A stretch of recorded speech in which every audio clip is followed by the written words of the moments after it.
Hello friends, എല്ലാവർക്കും ചെമ്മനെ പോകേണ്ട ഇന്നത്തെ പുതിയൊരു എപ്പിസോഡ് വീഡിയോയിലേക്ക് സ്വാഗതം. അങ്ങനെ നമ്മുടെ ശ്രുതി ആഗ്രഹിച്ച പോലെ തന്നെ രവി പറയുന്നുണ്ട്, ആരും തന്നെ മലേഷ്യയിലേക്ക് പോകേണ്ടതില്ല എന്ന് പറയുമ്പോൾ ശ്രുതിക്ക് ഭയങ്കര സന്തോഷമാവുന്നുണ്ട്. ശ്രുതി റൂമിലേക്ക് വളരെയധികം സന്തോഷത്തോട് കയറി വരുന്ന സമയത്താണ് ചന്ദ്ര അങ്ങോട്ടേക്ക് വരുന്നത് കേട്ടോ. പെട്ടെന്ന് തന്നെ ശ്രുതി ഭയങ്കര സങ്കടം അഭിനയിക്കുകയാണ്.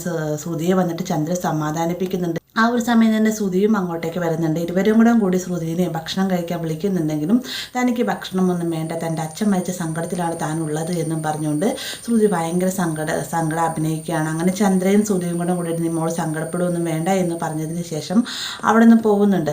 അവർ പോയതിന് തൊട്ട് പിന്നെ തന്നെ ശ്രുതി ഡോറ് പൂട്ടിയതിന് ശേഷം മീരയെ വിളിച്ചിട്ട് ഈ ഒരു സന്തോഷം ഇവരെ അറിയിക്കുന്നുണ്ട്. എന്നാൽ മീര പറയാണ്, ഇപ്പം നീ തൽക്കാലത്ത് രക്ഷപ്പെട്ടു, ഇനി അച്ഛൻ്റെ സ്വത്തുവകൾ ചോദിച്ചിട്ടായിരിക്കും നിൻ്റെ ആൻറ്റി വരുന്നത് എന്ന് പറയുന്ന സമയത്ത് അതൊക്കെ പണ്ടേ ചോദിച്ചിട്ടുണ്ട്, അതിനുള്ള തീരുമാനവും ഞാൻ പറഞ്ഞു കൊടുത്തിട്ടുണ്ട്, എന്തെങ്കിലും കുറച്ച് നാളത്തെ ശല്യമൊന്നും ഉണ്ടാവുകയില്ല എന്നൊക്കെ പറയും. നീ എന്തെങ്കിലും സച്ചിയെ അവരെ നല്ല രീതിയിൽ തന്നെ സൂക്ഷിക്കണം, അവർക്ക് എന്തൊക്കെയോ സംശയങ്ങളുണ്ട് എന്നൊക്കെ മീര പറയുമ്പോഴത്തേക്കും ശ്രുതിയും അത് ശരിവെക്കാണ്ടോ.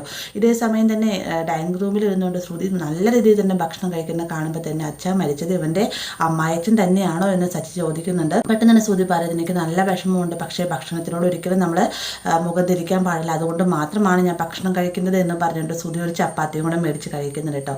ആ ഒരു സമയത്താണ് സച്ചി പറയുന്നത്, രേവതി മരിച്ച ആത്മാക്കൾക്ക് വേണ്ടിയിട്ട് കർമ്മം ചെയ്തില്ല എന്നാണെങ്കിൽ അത് വലിയൊരു പാപമല്ലേ എന്ന് ചോദിക്കുന്ന നേരത്തെ തീർച്ചയായിട്ടും സച്ചിയായിട്ട് അത് വലിയൊരു പാപം തന്നെയാണ്, അതുകൊണ്ട് തന്നെ അതിനൊരു പരിഹാരം ചെയ്തേ മതിയാവൂ എന്നൊക്കെ പറയുമ്പോഴത്തേക്കാണ് ചന്ദ്ര അതേക്കുറിച്ച് ചിന്തിക്കുന്നത്. പെട്ടെന്ന് ചന്ദ്ര പറയുന്നത്, എന്തായാലും ഇതിനുള്ള പരിഹാരം ഞാൻ തന്നെ കണ്ടെത്തിക്കോളാം, ശ്രുതി നാളെ തന്നെ ഒരു തിരുമേനിയോട് ഇങ്ങോട്ട് വരാൻ പറയണം, അദ്ദേഹം വന്ന് കർമ്മങ്ങളൊക്കെ ചെയ്യാനുള്ള തീരുമാനമൊക്കെ എടുക്കട്ടെ എന്നൊക്കെ പറയുമ്പോൾ ഇതെല്ലാം തന്നെ മുകളിൽ നിന്നുകൊണ്ട് ശ്രുതി കേൾക്കാണ്ടോ.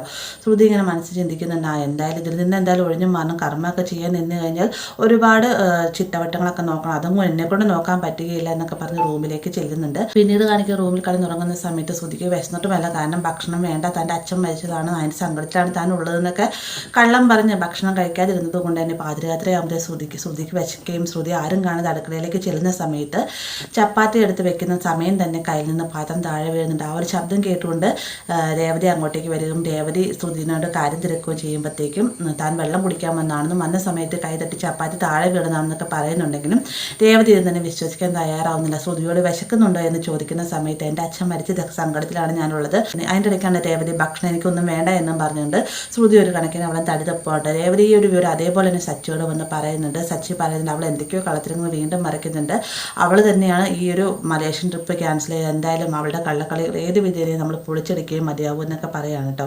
ഇതിനിടയിൽ തന്നെ നമ്മുടെ ശ്രുതി ഷോറൂം തുറക്കാൻ ചെല്ലുന്ന സമയത്ത് സച്ചി പറയുന്നത്, മരിച്ചതിൻ്റെ അമ്മായച്ചനാണ് ഇന്ന് ഷോറൂം തുറക്കുന്നത് ശരിയാണെന്നൊക്കെ ചോദിച്ചുകൊണ്ട് നിൽക്കുന്ന സമയത്ത് രവി അങ്ങോട്ടേക്ക് വരികയും ഇന്ന് ഷോറൂം തുറക്കരുതെന്ന് പറയുകയും ചെയ്യുന്നുണ്ട്. പെട്ടെന്ന് എൻ്റെ ശ്രുതിക്കും അതൊരു അടി കിട്ടുന്നുണ്ട്. ശ്രുതി പറയുന്ന അച്ഛൻ ഇതിനൊന്നും വിശ്വാസമൊന്നുമില്ല, അങ്കിൾ അതുകൊണ്ട് കുഴപ്പമൊന്നുമില്ല എന്നൊക്കെ പറയുന്നുണ്ടെങ്കിലും അതൊന്നും പറഞ്ഞിട്ട് കാര്യമില്ല, എത്രയും വേഗം ഷോറൂം അടയ്ക്കാൻ പറയുകയാണ്. രവിയുടെ നിർബന്ധപ്രകാരം തന്നെ ഒരു ദിവസത്തേക്ക് ഷോറൂം അടയ്ക്കാനായിട്ട് സ്റ്റാഫിനെ വിളിച്ച് പറയുന്ന സമയത്താണ് ഇന്ന് നല്ല കച്ചവടം ഉണ്ടെന്ന് അറിയുന്നത് കേട്ടോ. അപ്പോൾ ആ ഒരു കച്ചവടം ഉള്ള സമയത്ത് തന്നെ ഷോറൂം ക്ലോസ് ചെയ്യുക എന്ന് പറഞ്ഞ് ഭയങ്കര സങ്കടമുള്ള കാര്യമാണല്ലോ. അതുകൊണ്ട് തന്നെ വളരെയധികം സങ്കടത്തോടെ ഞാൻ സ്റ്റാഫിനോടായിട്ട് ഇന്നത്തെ ദിവസം അടയ്ക്കാൻ പറയുന്നുണ്ട്. കോള് കട്ട് ചെയ്തതിന് ശേഷം നിനക്ക് സന്തോഷമായില്ലേ എന്നും പറഞ്ഞുകൊണ്ട് സച്ചിനോട് ദേഷ്യപ്പെട്ട് അവിടുന്ന് ശ്രുതി പോവുകയും ചെയ്യുന്നുണ്ട് കേട്ടോ.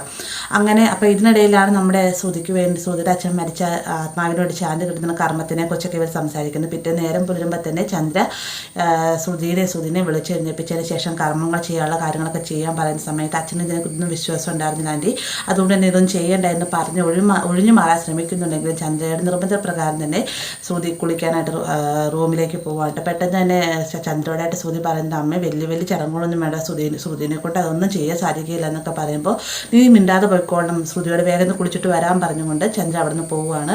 ഇനി എന്തൊക്കെയാണോ ദൈവമേ കാത്തിരിക്കുന്നത്, എന്തൊക്കെ കർമ്മങ്ങൾ ചെയ്യേണ്ടി വരും, ഈശ്വരനെ എനിക്ക് എന്തെങ്കിലും ഉണ്ടാവുമോ എന്നും പറഞ്ഞുകൊണ്ട് ആകെ ടെൻഷൻ അടിച്ചേക്കാണ് നമ്മുടെ ശ്രുതി. ആ ഒരു ഭാഗത്തോടെ ഇന്നത്തെ എപ്പിസോഡ് അവസാനിക്കുന്നത്. വീഡിയോ ഇഷ്ടമായിരിക്കും ലൈക്ക് ചെയ്യാനും കൂടി ചാനൽ സബ്സ്ക്രൈബ് ചെയ്യാനും മറക്കരുത്.